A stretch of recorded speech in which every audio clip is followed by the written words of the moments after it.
ফজর নামাজে রাত 3টার সময় উঠতে না পারলে সকালে রোদ উঠিলে নামাজ পড়িলে হবে কিনা জানাবেন। জি না, নামাজ হবে না।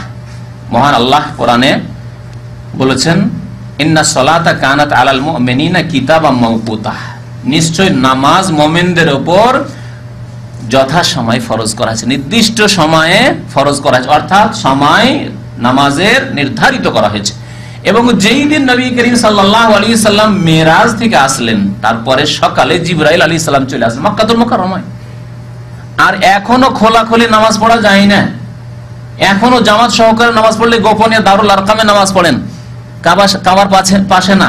সেই সময় জিবরাইল আলাইহিস সালাম আসছেন, আসার পরে 2 দিন অবস্থান করেছেন মক্কাতুল মুকাররমায় নবী করিম সাল্লাল্লাহু আলাইহি ওয়াসাল্লামের সাথে। ইমাম জিবরাইল আলাইহিস সালাম, মুক্তাদি রাসূলুল্লাহ সাল্লাল্লাহু আলাইহি ওয়াসাল্লাম। একদিন আউয়াল ওয়াক্তে, প্রথম ওয়াক্তে, যেমন জোহরের নামাজের সময় 12:30টায় 12:15 পড়িয়ে দিলেন আজকাল যেমন, আর পরের দিন একেবারে শেষ ওয়াক্তে, আর এটা 3টার সময়। এইভাবে 5 ওয়াক্ত করে 10 ওয়াক্ত নামাজ জিবরাইল আলাইহিস সালাম পড়িয়ে গেলেন। আর শেষ খানে বললেন যে ইয়া রাসূলুল্লাহ আল ওয়াক্তু মা বাইনা হাযাইনি, এই যে 2 দিন নামাজ পড়াইলাম এর মাঝে হচ্ছে নামাজের ওয়াক্ত, এর আগেও চলবে না পরেও চলবে না, সময়ের আগেও নামাজ হবে না আর সময়ের পরেও নামাজ হবে না।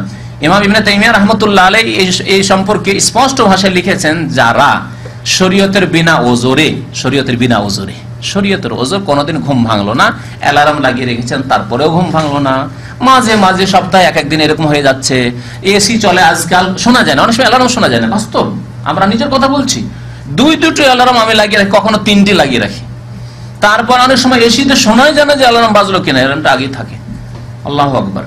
তো এইরকম হয়, তো যদি এইরকম অনিচ্ছাকৃত হয় তাহলে তো ওজর। আর ইচ্ছা করে যে না আমি বিলম্ব করে ঘুমাই, আর কি করে বা উঠবো, নামাজটা পড়েই নেবো, সকালে উঠে নামাজটা পড়ে নেবো, নামাজ কবুল হবে না। ইমাম ইবনে তাইমিয়া রাহমাতুল্লাহ বলছেন যে এইরকম নামাজ আল্লাহ কবুল করবেন না, কখনো কবুল হবে না।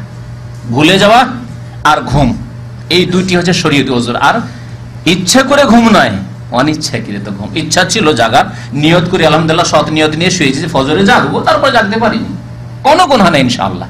আর আপনার ঈমানে কোনো পার্থক্য পড়বে না যদি কখনো এরকম হয়ে যায়, কিন্তু যখন দেখছেন না বেশি বেশি হইতে লাগলো, এখন সপ্তাহে 1-2 দিন 3 দিন করে হইতে লাগলো, রে ভাই এইরকম জাগতেই পারি না, তাহলে একটা মজবুত অ্যালার্ম নিয়ে আসেন, যাতে করে একবার কান ফাটিয়ে দেয়, ওইরকম ঘড়ি লাগান আপনি।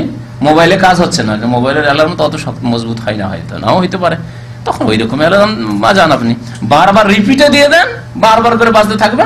জি, ব্যবস্থা আছে।